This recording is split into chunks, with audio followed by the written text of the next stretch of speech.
you will find yourself more energized than you ever have in your entire life if you find the time to do this daily. And the interesting thing is, and when I started really doing all of these things, I realized that the things that I thought that were giving me energy are not the things that were actually giving me energy. The things that I thought that were helping me to relax were actually depleting my energy more. If you've ever felt like you were destined for more, you're in the right place. It's time to break out of the box you've been placed in. The world is waiting for your light. Hey there, it's Agnes. I'm so glad you're here today. Let's discuss energy. If you feel low on energy, or if you have sort of these highs and lows and ups and downs in your energy levels, this video is for you. I spent a lot of time in very low energy levels. I actually remember, even as a kid, I remember just feeling tired, just not having a lot of energy, kind of laying around and not feeling too excited to get up and do stuff. And I can happily say now that I have the most energy that I've ever had. My energy levels are consistent throughout the day. I don't dip down anymore, and I want to talk about it. I want to give you some pointers and some tips if that's where you are. One of the things that I want to start off saying is that a lot of these things that have become practices for me have taken many years to sort of get a handle on. So it's one thing to learn something, to know something, and then it's another thing to put it into practice, and then it's yet another thing to put it into practice consistently. If you find yourself sort of falling off the wagon and doing things that you already know are working against you, the important thing is to not beat yourself up over it. Give yourself so much grace. Give yourself time. Be patient with yourself. These things, sometimes it's a lifelong process of improving just a little bit each time, and then dipping back down, and then improving a little bit again. And over time, it accumulates. And one day you look back and you think like, wow, I've come a really far way. And sometimes that one day doesn't come so quick, but it will come as long as it's on the forefront of your mind and it's something that's important to you and it's something that you're working towards. Try to see yourself like you would see your child. If you have kids, or maybe you have little kids in your family, you know that when you look at these kids, it's like, you know, they're so young and innocent and adorable, and you know, the littler they are, it's like the less wrong that they can do, and when they trip up, you forgive them right away because you see the innocence and you see the growth that is in front of them, and you have perspective. As someone that's older, you have perspective when you look at a little kid, at a little baby, and so you're not very hard on little babies. And so try to see yourself that way sometimes. Sometimes we have to parent ourselves and see ourselves from the perspective of an elder, even of God, you can say. I think that's how God sees us. I think God sees us the way we see little babies. You know, we're just these innocent little things running around trying to get it right. And we don't always get it right. And then we bump down and then we get back up. And it doesn't have to be such a big deal. We don't have to be so hard on ourselves. So be easy on yourself, always, always. But when it comes to energy, it's important to know that energy is something that is inside of you all the time. It's not something that you create. It's not something that you can get from other people or from caffeine and things like that. It's something that resides inside of you. It's always there, and it's just waiting to get awakened. And sometimes we awaken it, and sometimes we don't, and it just lays there dormant. And there's ways to awaken the energy and to keep it awake.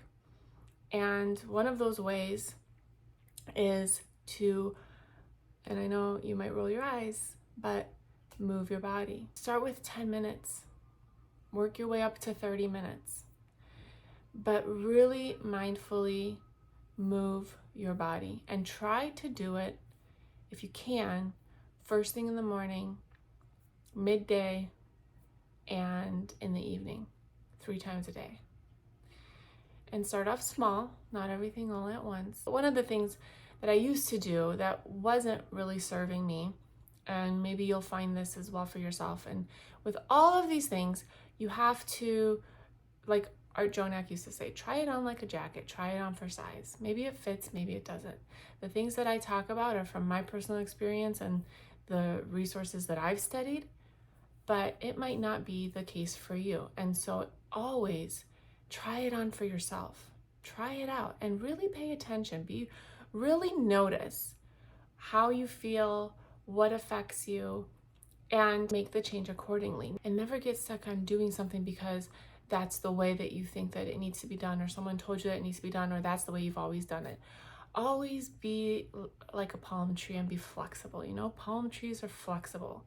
That's why they don't break in the hurricanes, because they are able to bend and move with the winds. And that's how you want to be in your life.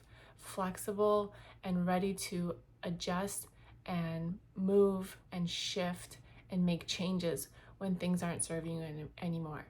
So in the past, I wanted to have a workout plan. I wanted to obviously do it for my fitness, my, the look. You want to have the toned muscles, all of those things.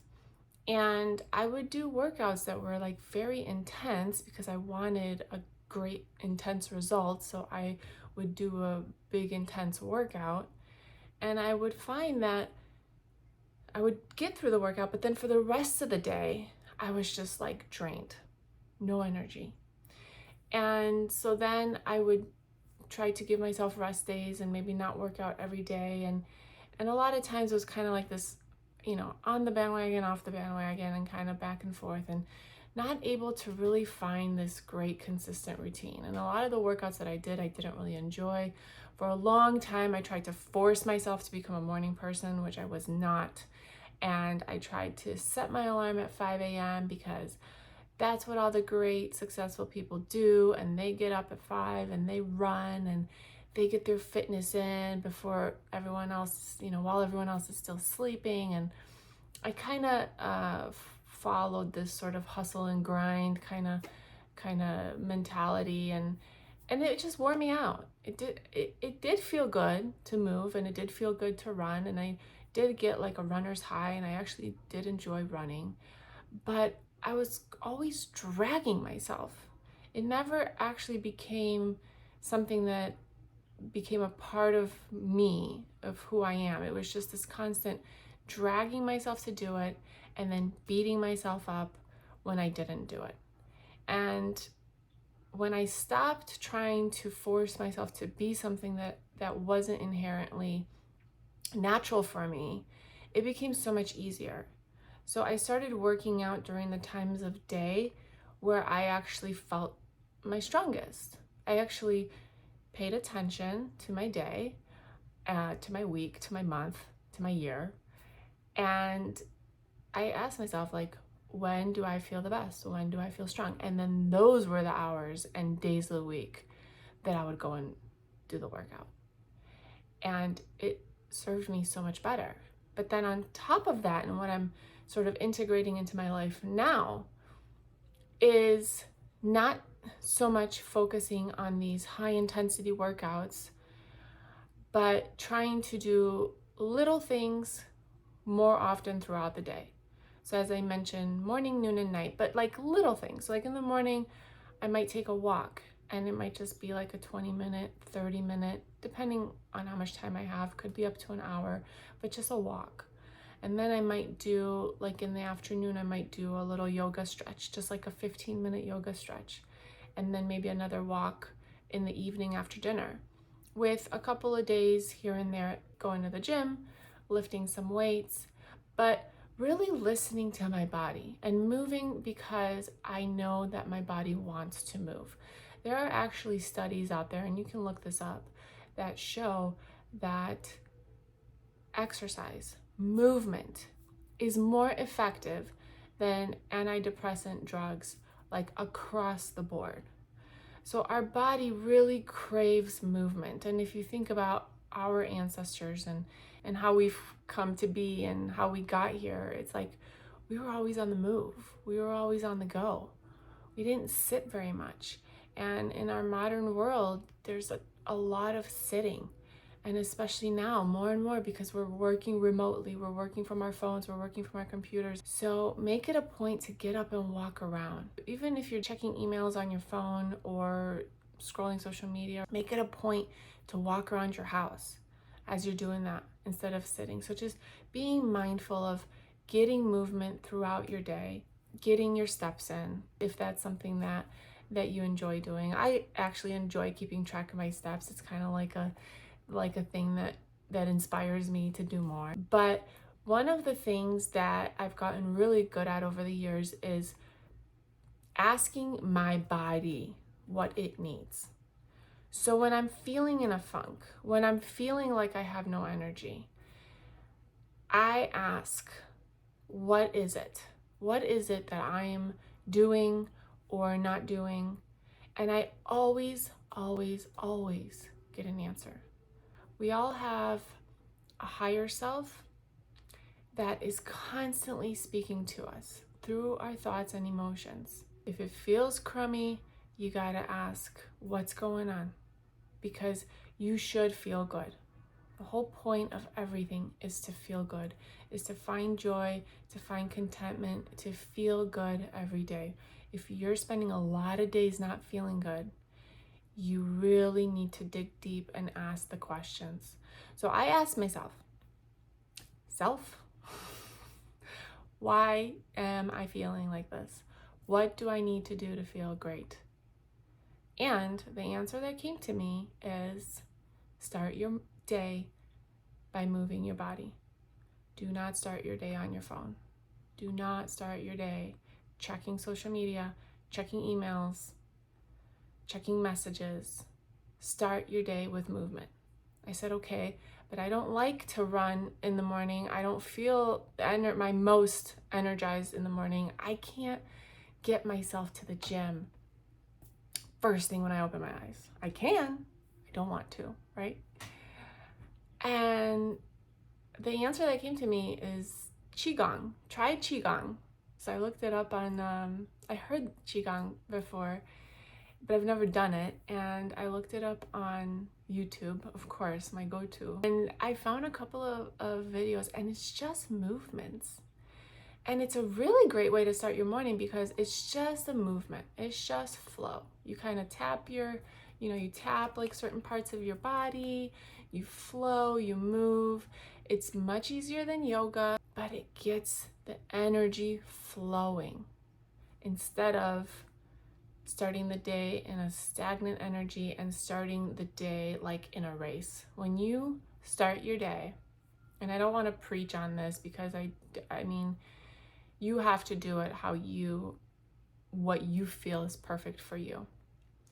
But for me, if I start my day with my phone, and I've done this, it's just like my brain just goes into like overdrive because it's so much coming at you. And like with the short videos and the short clips and the reels and the TikToks, it's like tidbits just coming at you, like smacking you in the face, like boom, look at this one, oh, look at that one, look at that one, look at that one, literally. And you're firing and wiring, and your brain is just going in wild first thing in the morning. It's enough to really drain you, and it doesn't set you up for the day in a positive light. You're bound to be exhausted before you've even brushed your teeth. Social media, the phone, scrolling, all of it. It's not that you can't have it or you shouldn't allow yourself, because I've been down this road too. Oh, I'm never going on any of those apps again. Those apps are terrible for me, right? They cause all these things and I have no energy, and I feel it. I literally feel the energy drain out of my body when I'm on these apps sometimes.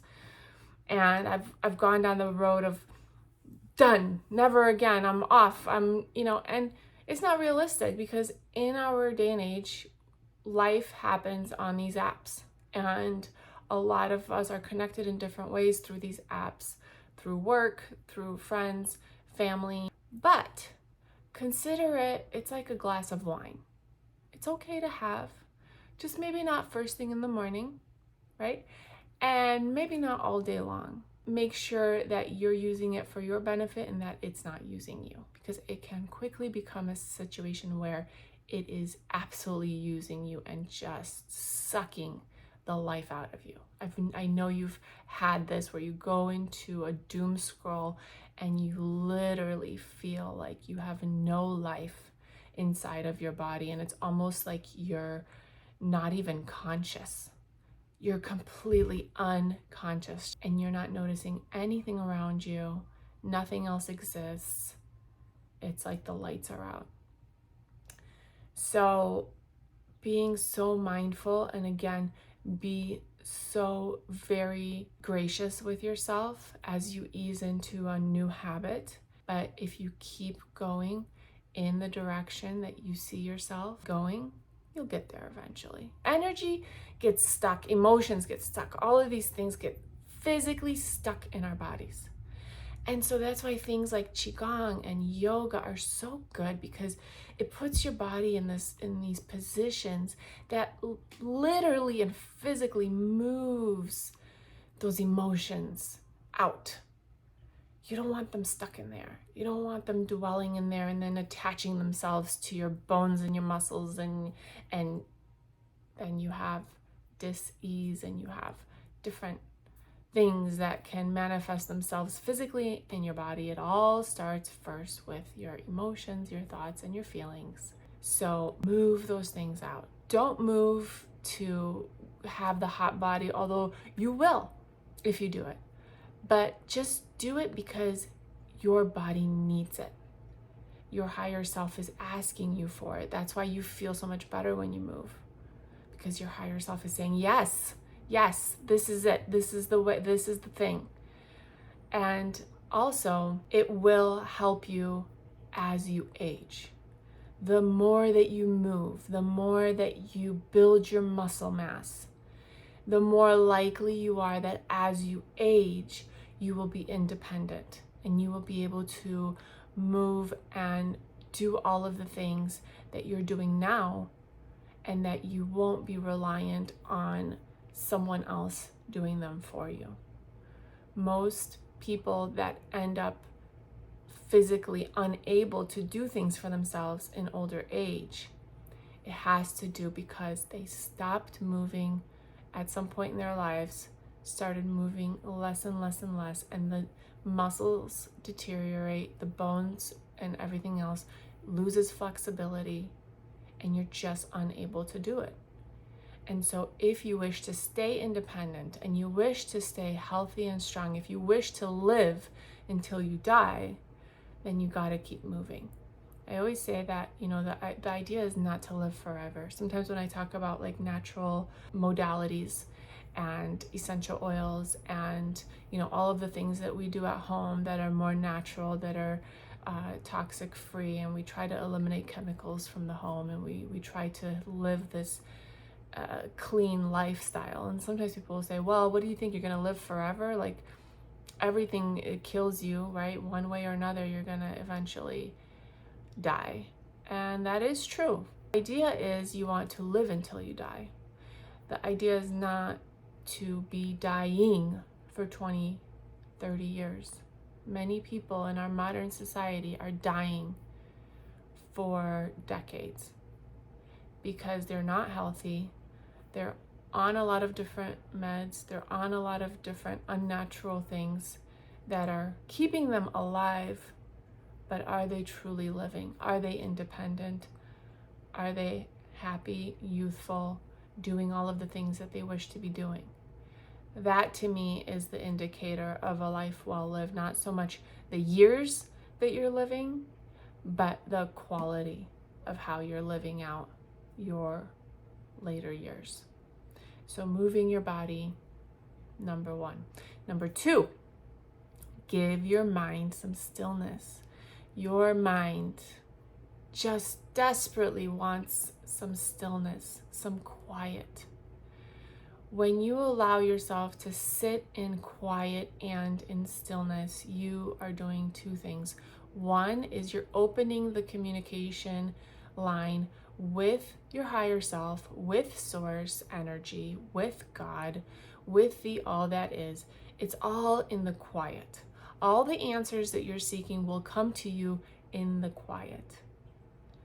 But you have to give yourself some quiet time every day. And this is very hard for people. Many people can't sit in quiet. It's almost like we're constantly looking for a distraction to get ourselves away from ourselves. It can be very uncomfortable to sit with yourself, especially if you're struggling with something, especially if you're stressed about something, especially if you have a big problem in your life. It can be extremely challenging to sit in a negative, unpleasant emotion and just allow yourself to feel it. It can feel almost impossible. But this is the way to gain perspective, to gain strength, to get the answers that you're looking for.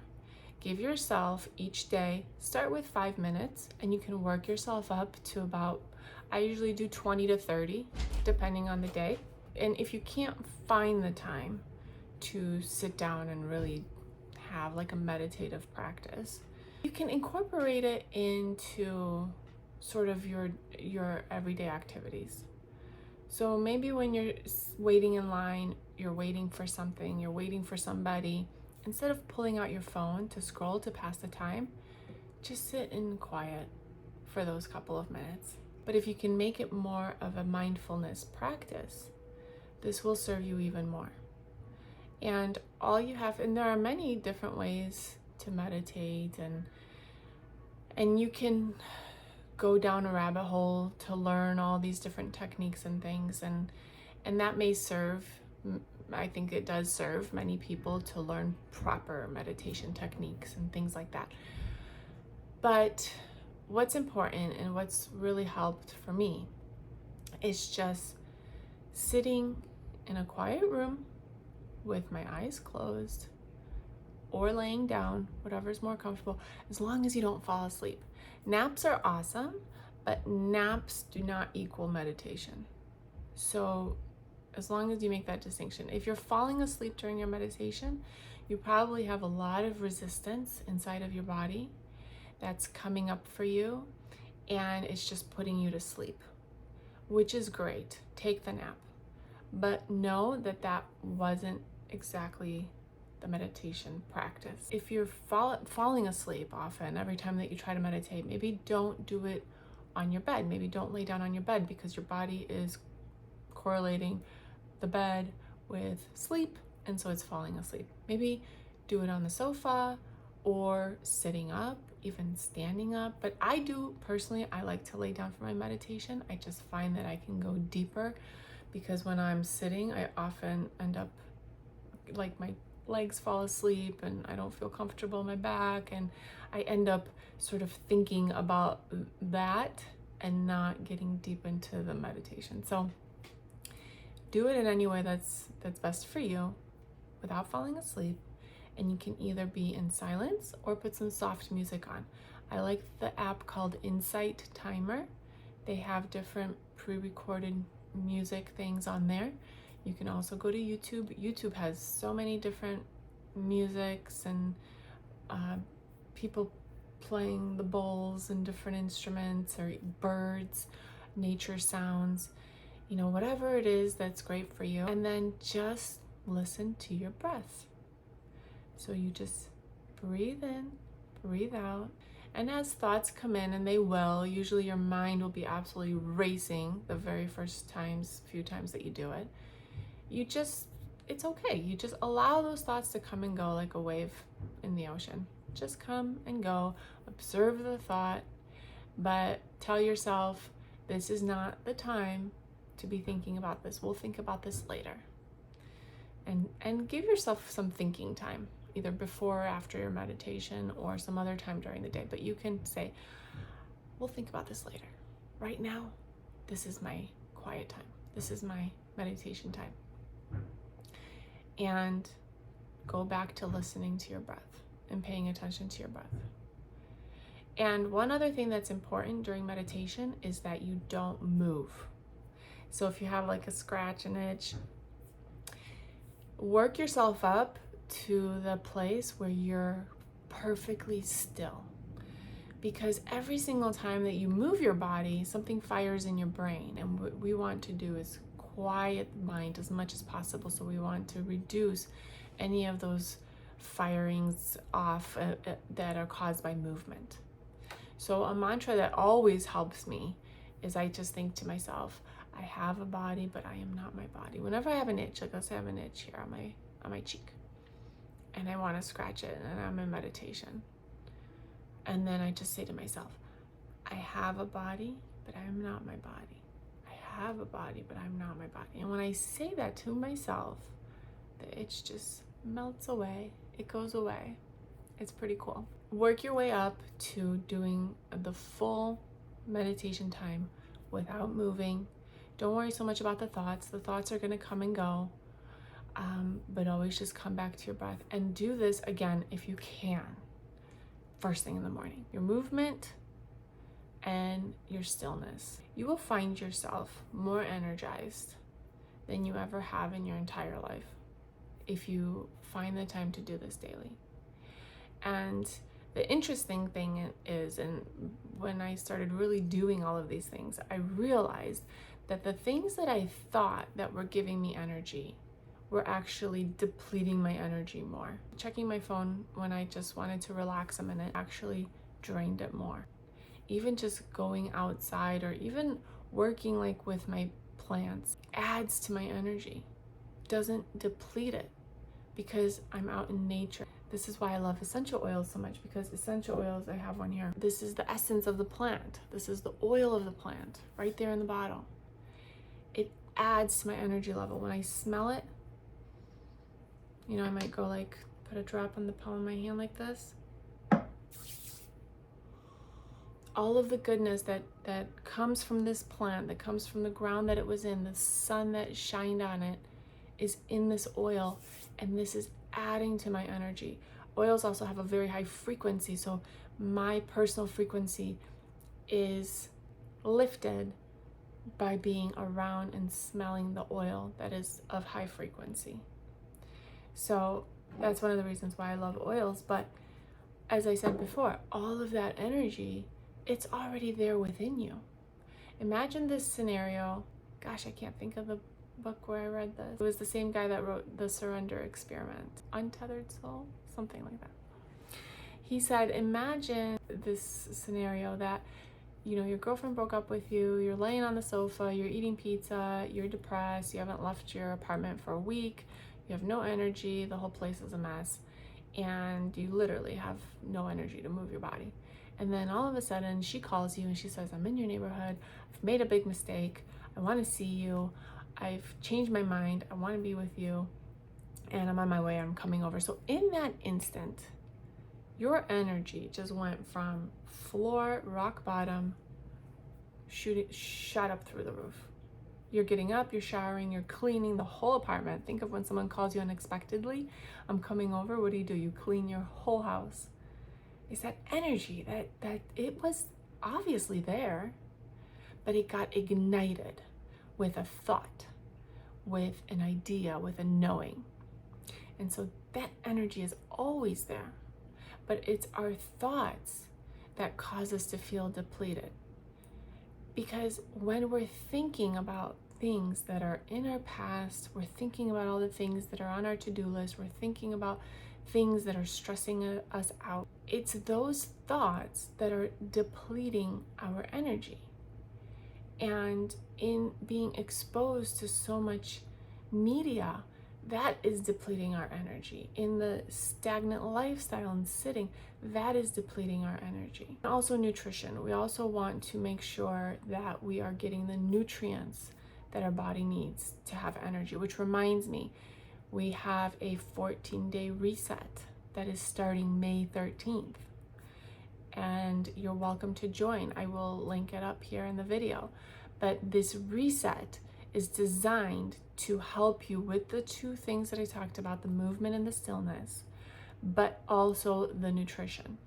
Because our bodies in our modern world are so depleted of nutrients, amino acids, minerals, electrolytes, all the things. We're just depleted because we're not outside enough, we're not eating enough organic whole foods, and there's a lot of stress. And so this reset is designed to flood your body with the nutrition that it needs, but also give you everything that you need as far as inspiration and motivation for the movement and ideas for the daily stillness.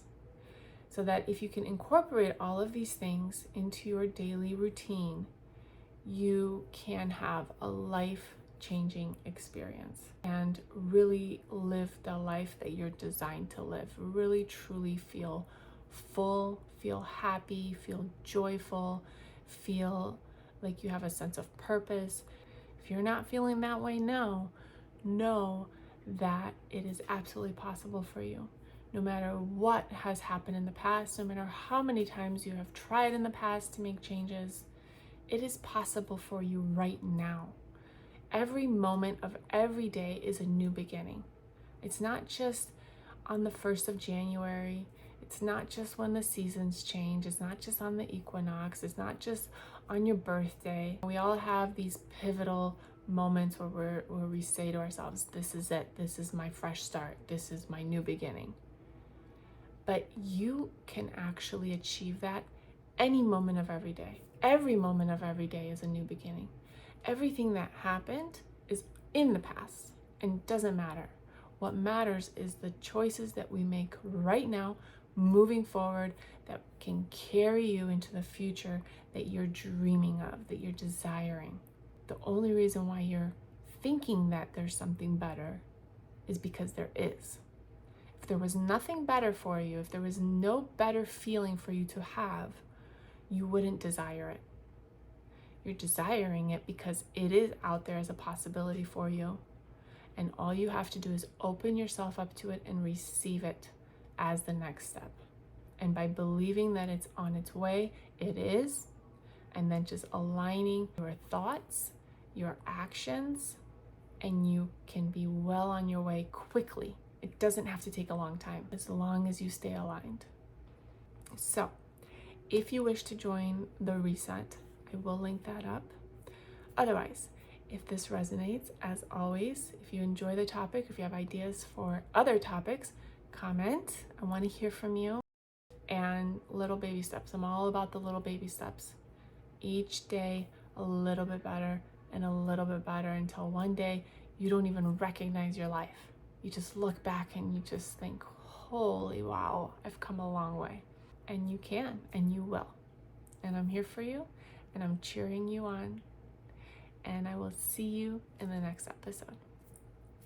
Bye.